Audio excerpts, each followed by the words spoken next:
this is where AI and technology is really going to hit the cusp of civil rights questions.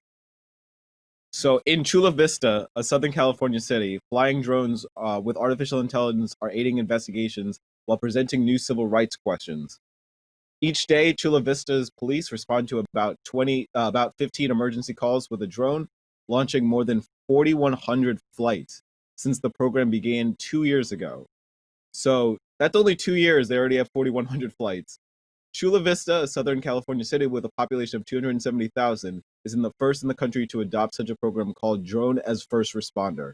Over the last several months, three other cities, two in California and one in Georgia, have followed suit. Police agencies from Hawaii to New York have used drones for years, but mostly and simply manually flown them. Officers would carry a drone in the trunk of a car on patrol or drive it into a crime scene. So the real interesting part of this is that now this drone actually is not sentient, but it's able to go out there into the population and just take imagery from a distance. So it can literally search for somebody with a warrant at any point in this particular area, and this is going to turn into a widespread thing. I don't think there's any way that Brooklyn doesn't. I mean, there's a song by LP called "Drones Over Brooklyn," and I've already seen drones in New York already. So the idea that they have some kind of now goal to find crime instead of to stop crime, they're there to just find the crime as fast as they can. It's just going to bring up a civil liberties issue of do you have privacy rights after you leave your house? What is it like Minority Report? What was the that movie? I think it's Minority Report with I think it was Minority Tom Report. Cruise. I think I know what you're talking about. Yeah. Yeah, it's like Or are precogs. you talking I about the see it. one with Will Smith? No, well, I mean they had that too, but I was thinking more. Yeah. They had the people that were like kind of seeing things ahead of time and arresting people. But yeah, they're both aspects. They're both like very similar stuff. Do you want me to play this video or just Oh have it no, it's running in the back? just so to get a like an eyes view of like where these drones can see. These drones you can play it, just don't play the audio with it. Yeah, yeah. It's like So they have. basically this is a sus go ahead. Go ahead, No, I was Robert. gonna say they have. It seems like a lot of technology, even in airports, like a lot of retinal scanning stuff that they're coming out with, and everything to get people through the airports quicker. I just feel like it's very very intrusive. It's like be minding your own business, and somebody's like looking, things up about you. This is Yeah, I I'm mean, sorry. It's almost compelling. Sorry. It's really compelling to watch all of this because it's supposed to reduce the amount of violence necessary to police, but at the same time, um, I mean, it's just alarming to see how much functionality this mm, drone has. This drone can see everything right now. yep. I mean, it's Wow. nothing. It's less expensive than running an actual helicopter. That's the only. At the end of the Yes. day, it's more cost effective for them and easier for them to grab people like this. They could do this type of stuff, I guess, for people selling drugs on street. I don't mind it to some degree, like in regards to if it's really like a really bad neighborhood and if people are hustling drugs and doing other crazy stuff. I don't mind it as much because they're spying on you either way. But when it's like they're just like randomly doing it to I don't know. I don't know. I guess I'm not Yeah, I 100. mean, this is the problem that it could create crime. It could create crime. By creating, I mean there are certain things that we usually, as a people, just say, you know what, you peed on the corner, whatever. This drone can basically say somebody is violating a crime, and it's not. It's just reporting back. It's just, and it's automated. It's very far away that they're doing this from. So it's not the same as having a drone that you're manually trying to find somebody with. So that's what's really important. So it's loot acts in public. So there you go. Yeah. So usually that would be a crime that the drone may or may not pick up, and or somebody may or may not pick up, and that person probably wouldn't have gotten arrested. They probably would have been told to just move it along, get out of there, and you could be arrested for this kind of stuff. And I don't know. We're gonna have to decide as a population if this is the best way to deal with well, mental health incidents, um, as they're showing here. Is that a good way to deal with a mental health incident where somebody's losing their shit and they have a knife? Yeah. You know, that's I don't not know, going. man. You're going to immediately believe that that's a threat. I'm like a 50-50 on this one. You know, it's like it all depends Mhm. on the situation at the end of the day. It's like, I don't know. It's kind of crazy, man. Like I think to some degree, oh, they have. I skipped the part. They have a guy checking a mail theft. Like certain things, like Nah, it's okay. I've had my mail Yeah. stolen from me, so it pisses me off. And I kind of would like somebody to be able to catch somebody stealing my mail or whatever it is. But at the same time, it's like you're also creating a situation that could escalate really quickly. Like if somebody that was doing this thing, just selling his drugs or whatever, they have had a gun on him. Now he's now shooting back at the cops, and sort of like a car chase. Sometimes it's cool and all to try to nab the criminal, but sometimes it escalates into something worse.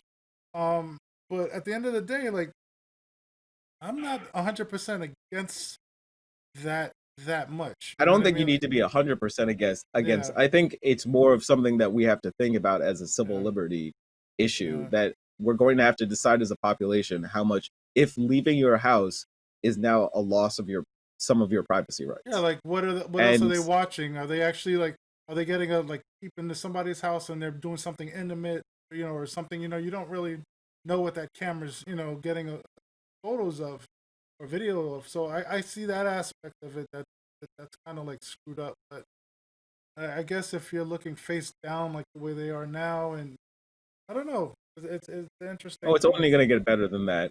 yeah, It's only going to get yeah, better than that soon. yeah, yeah. What do you Richard, what's think? your thoughts So, on this one?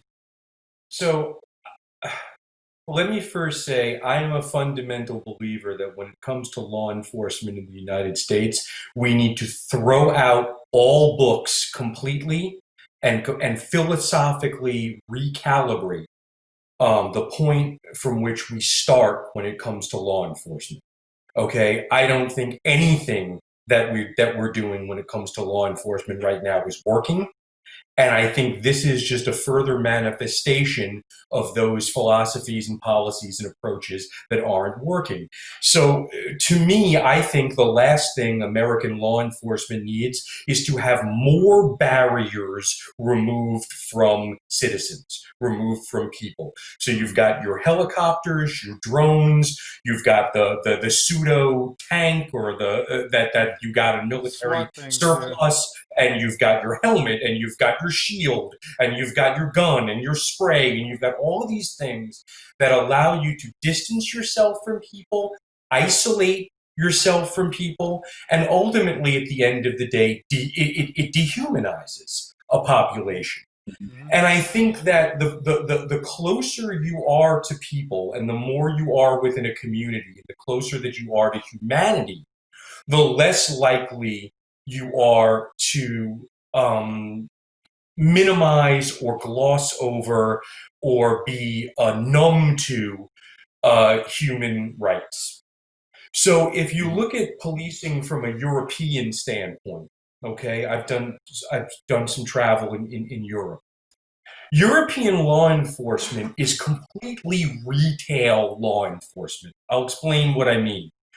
First of all, the law enforcement officers in many countries are highly trained and educated on a number of different levels. We're talking 3 to 4 years of training as opposed to 6 to 9 months of training. Um, Mhm. Many law enforcement officers in many countries don't even carry firearms. It's not even part of their daily equipment. So there are armed units that are brought in for only very, very specific instances, like someone is a hostage situation, or something is going very, very wrong. But the average, what we used to call a beat cop, right? The average patrol person on the street, they don't have firearms. They might have a pepper spray. That might be their most kind of forceful kind of implement in a law enforcement situation. So what do they have to know? They have to know how to talk to people. They have to know how to deal with people. They have to know how to de-escalate. They have to know that a lot of the officers are trained in hand-to-hand martial arts techniques. The key is nobody dies. That's the key. Okay, nobody gets shot. Nobody gets shot to death. Nobody gets put in a chokehold.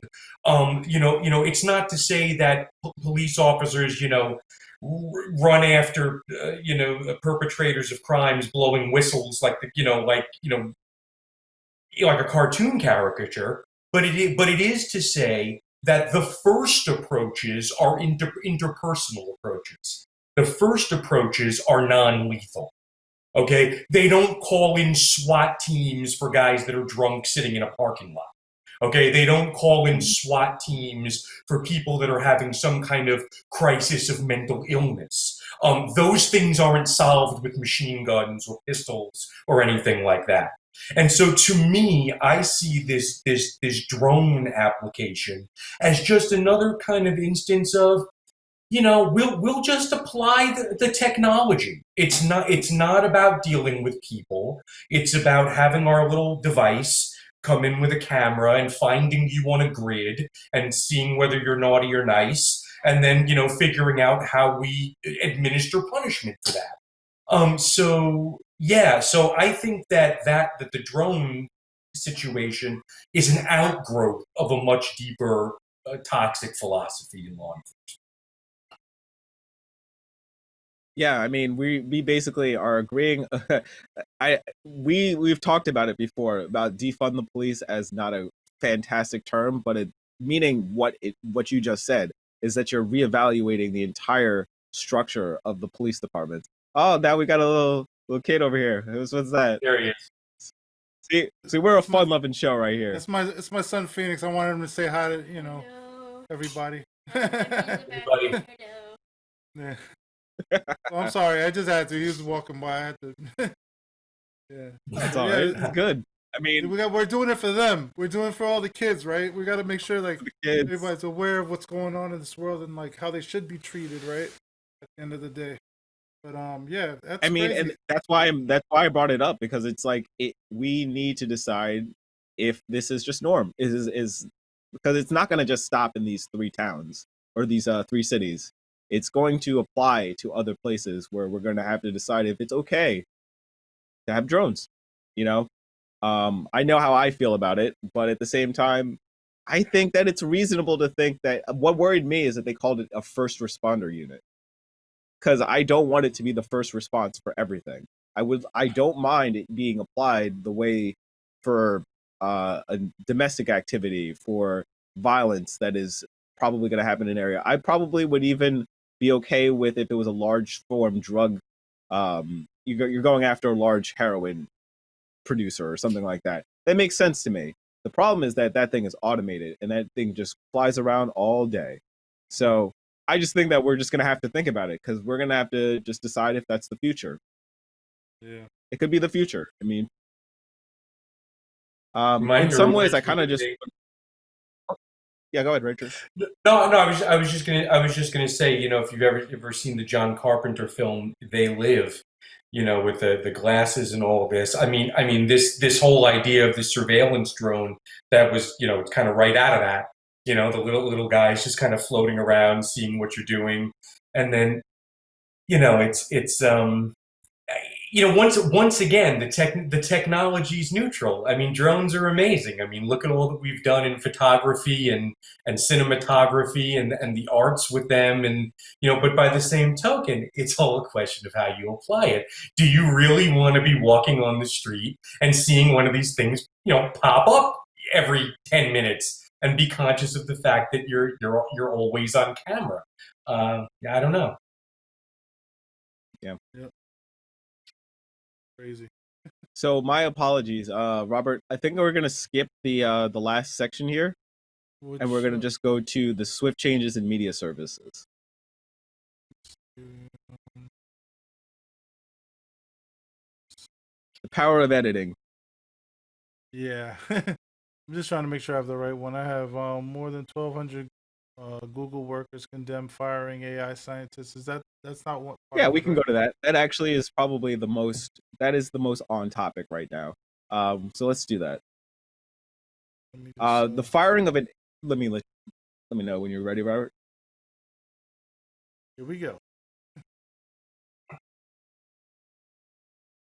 So there was a firing of an AI scientist, an artificial intelligence scientist, Timnit Gebru from Google, which is causing an uproar. Dr. Gebru is well known for her work on racial bias in technology and has criticized systems that fail to recognize Black faces. Scientists have expressed support for Dr. Gebru as an leading in artificial intelligence ethics research. An email, which was first published by the tech news platformer, referenced a dispute over a research paper, but more broadly expressed frustration at Google's diversity programs. Gebru argued that there is zero accountability or real incentive for Google leadership to change. Your life gets worse when you start advocating for unrepresented people. You may start making the other leaders upset, Gebru wrote. There's no way more documents or more conversations will achieve. So I'm not sure if you want to play the video right up next, but we could talk about this is somebody that is talking about the racial disparities. And it's not just racial disparities, there's probably gender disparities as well in their environment. And they'll get censored because AI technology is big business right now. It's the future for most platforms. Google uses it all the time to get their algorithms correct. So facial recognition, all of that is going to be the future. So this is somebody who has a very strong opinion on especially racial diversity issues, which is really there are no Black AIs.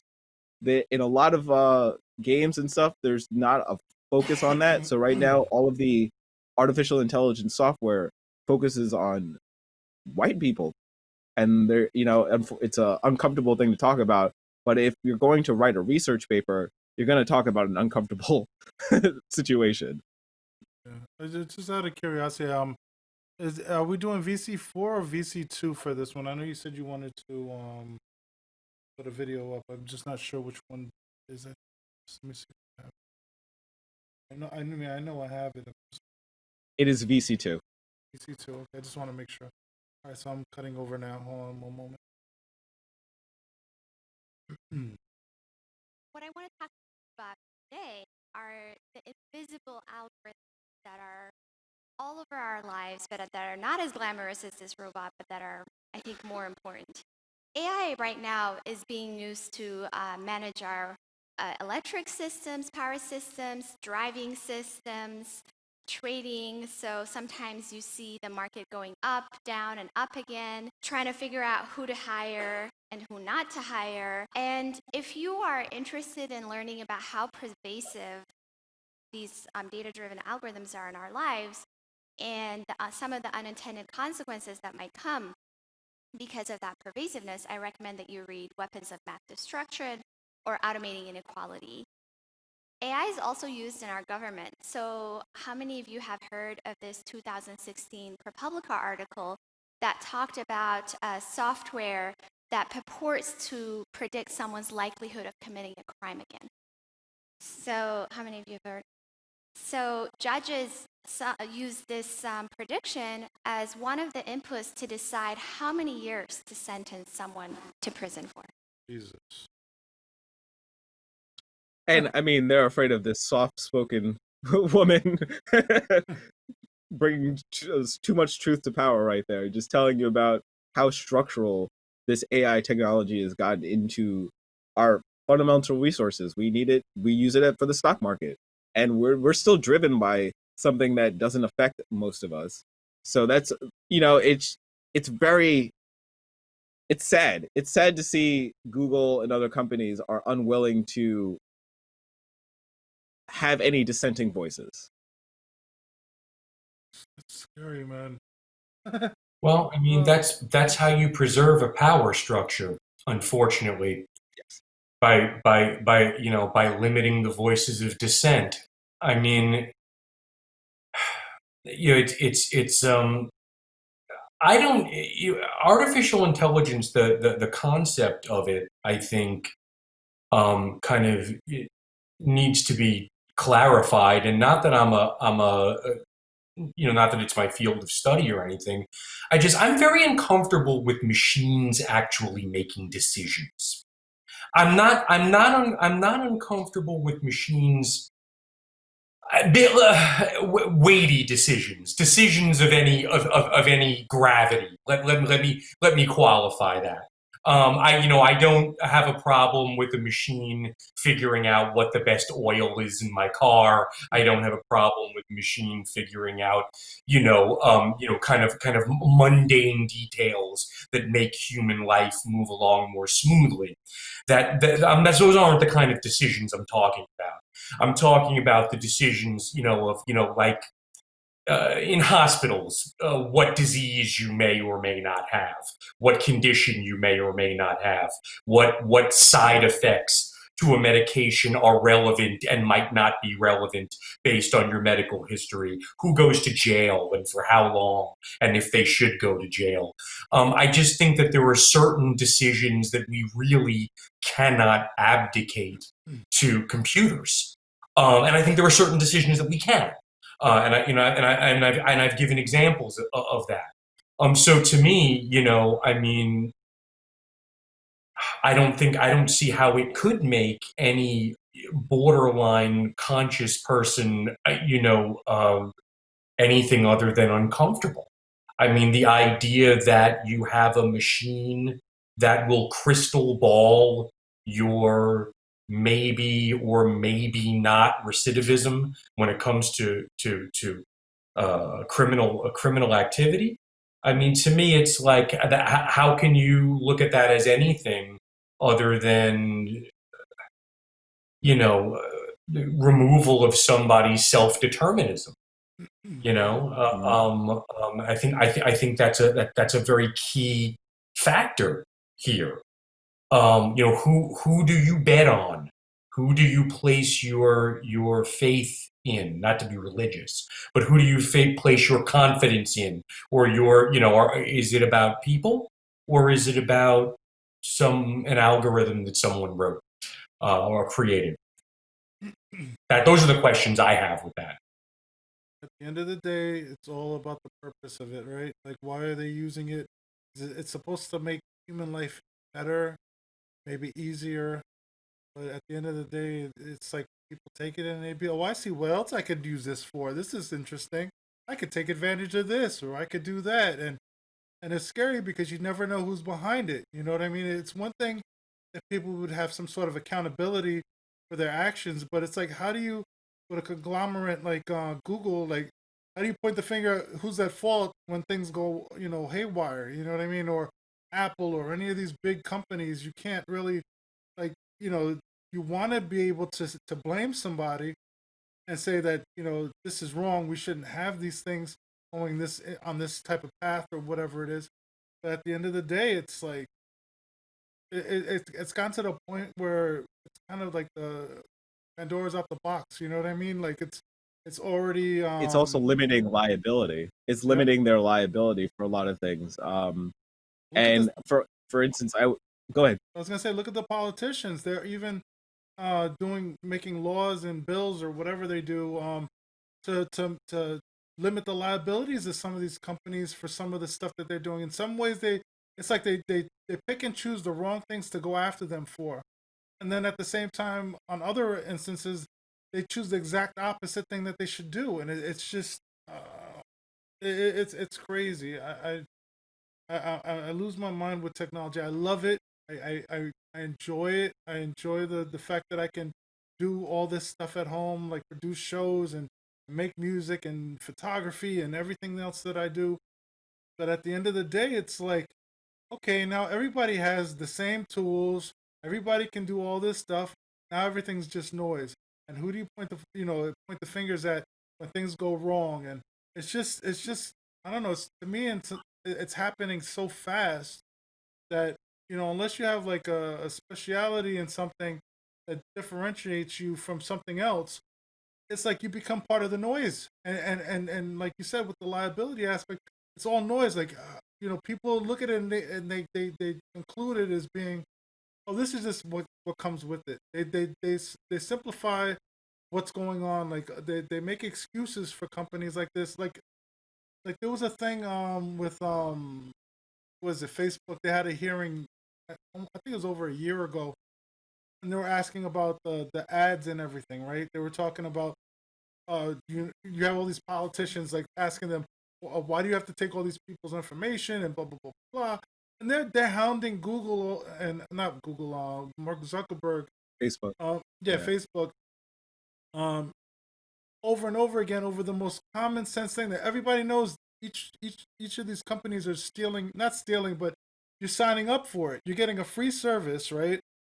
You got to give them something, right? They're not going to just give you multi-billion-dollar company is going to give you something for free. I mean, it is for free, but it's like they're benefiting somehow. They're selling your information and so on and so forth. And that's the same thing with AI and everything else. It's like they're doing a lot of this stuff for a reason. I was watching a YouTube thing about how this one company does it for surveillance as well, where they take the facial recognition software, and people are pissed off. They're like, well, you're using all this stuff for the police and all this other stuff, and it's very intrusive. And he was basically saying, oh, but it's for the greater good, and you have people basically saying, I understand why they're doing that, because they simplify it. They're like, this is something that's going to be beneficial for society. It's going to make it a safer place, and this and this and that, and to me, it's like, do you not see what they're doing? You're losing your freedom, like you're losing your privacy, and it's crazy. And these companies have so much money, they could basically pay you to shut up. You know what I mean? They pay lawyers to get you to shut up, and it's I don't know. Let me see. Oh, you sent me. All right, my bad. I'm looking at the reason it's all about intention, and I'm actually, the next video is showing you a little bit of the good intentions of that AI could have, or at least one of the reasons why diversity is important. We were interested to see whether embodiment in an avatar of a different race would change people's implicit racial bias. So by implicit racial bias, I mean that it's the bias that we don't know we have, that we just get from everyday life. So the idea of this test is that categories might be white, positive, black, negative. Then a series of words or faces come, and again they have to categorize those words or faces.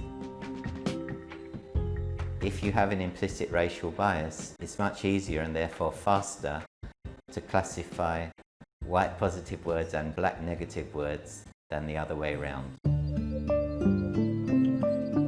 Then they put on a suit. So in the lab there's cameras around the walls, and these cameras are used to track particular markers that are stuck on the bodysuit. Once everything's ready, when they put on the head-mounted display, they'll be in an empty room with a mirror.